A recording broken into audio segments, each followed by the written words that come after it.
चेहरा पर मुस्कान, एकदम हंसीला बोलत होता।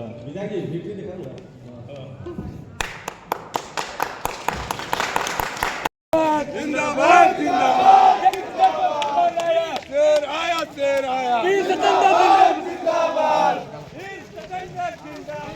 जिंदाबाद शेर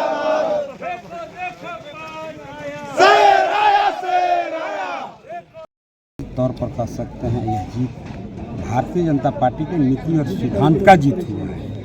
आज झारखंड के कई क्षेत्रों में हम बहुत थोड़े से अंतर से चुनाव नहीं भी जीत पाए। हमें लगता है कि हमारे कार्यकर्ता जन जन तक आदरणीय नरेंद्र भाई मोदी जी जो सर्वमान्य नेता हैं, उनकी बातों को, उनकी भावना को लोग गांव में पहुंचाने में असफल रहे। नहीं तो 50+ तो हम आंकड़ा यहाँ पार करते। एक छोटा एग्जाम्पल आप देखिए, खुद नरेंद्र भाई मोदी जी ने गढ़वा की इस धरती से घोषणा किया था कि भाई झारखंड में बीजेपी की सरकार बनाइए, एनडीए की सरकार बनाइए। गोगो दीदी योजना जो बहुत बड़ी योजना है, अब महत्वाकांक्षी योजना थी, हर महिला को घर बैठे 2100 रुपया महीना मिलता। हमें लगता है लोग महिला उससे वंचित रह गई। हम महिला तक अपनी बात को, अपनी भावना को, मोदी जी के कमिटमेंट को, मोदी जी के इरादा को हम नहीं पहुंचा पाए। इसीलिए आज हमें लगता है कि थोड़ा सीटें हमें कम मिली हैं। लेकिन गढ़वा के परिप्रेक्ष्य में आप देखेंगे तो गढ़वा के लोगों ने आदरणीय नरेंद्र भाई मोदी जी का मान रखा और भारतीय जनता पार्टी के रीति नीति सिद्धांत का यहाँ पर जीत हुआ है। और मुख्य का एक और कारण है, लोग भ्रष्टाचार के आकंठ में डूबे हुए थे। यहाँ के पदाधिकारी, ब्लॉक हो, अंचल हो, थाना हो, चले जाइए, हर जगह भ्रष्टाचार, करप्शन। यहाँ के जनप्रतिनिधि जैसे उनको डकैती करने का लाइसेंस मिल गया था, करप्शन करने का उन्हें छूट मिल गया था। आज उस पर यहाँ के लोगों ने मुहर लगाया, उस पर 100% रोक लगेगा। भ्रष्टाचार को किसी कीमत पर हम पनपने नहीं देंगे, माफिया को किसी कीमत पर पनपने नहीं देंगे। जो क्रिमिनल माफिया मस्त बाहर लाइसेंस लेकर के घूम रहे हैं, उनका असली जगह जेल है, हम उनको वहाँ पहुँचाएंगे।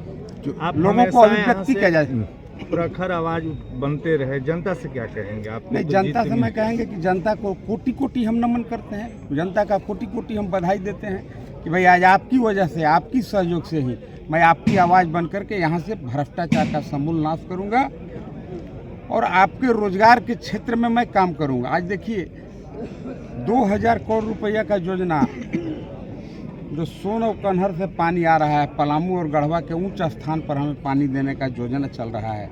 लेकिन यहाँ के नालायक मंत्री की वजह से, जो है जनप्रतिनिधि हैं, उनके उदासीनता के चलते वह योजना आज खटाई में पड़ गया है। वैसे जो काफ़ी महत्वाकांक्षी योजना है जिससे गढ़वा का आबाद होगा भूमि, उस योजना को हम स्पीडअप कैसे हो उस दिशा में काम। चुनाव के दौरान किए गए वादे को क्या पूरा कीजिएगा? मैं क्या कहा, चुनाव के दरमियान किए गए वादे को हम आम जन तक नहीं पहुंचा पाए, इसलिए भारतीय जनता पार्टी सरकार बनाने में थोड़ी सी चूक गई। अगर हम गोगो दीदी योजना का ठीक से बात अगर लोगों को समझाते, क्योंकि जहां भारतीय जनता पार्टी का शासन है, गोगो दीदी योजना के तर्ज पर हम वहाँ योजना चला रहे हैं, उसका नाम अलग हो सकता है, पर महिला सशक्तिकरण के लिए वह एक बड़ा विशेष कदम था। हमें लगता है कि हमारे कार्यकर्ता जन जन तक, गांव तक पहुंचा नहीं पाए। उन क्षेत्रों में, उन विधानसभा क्षेत्रों में हमें थोड़ी चूक हुई है। नहीं तो अगर लोग मोदी जी के बातों को समझ जाते, मोदी जी के बात को हम पहुंचा देते, तो हमें लगता है कि पूर्ण बहुमत की सरकार यहाँ भी बननी चाहिए थी। भ्रष्टाचार पर आपकी लड़ाई जारी रहेगी? 100% भ्रष्टाचार का नाश हो, यही मुख्य मकसद है।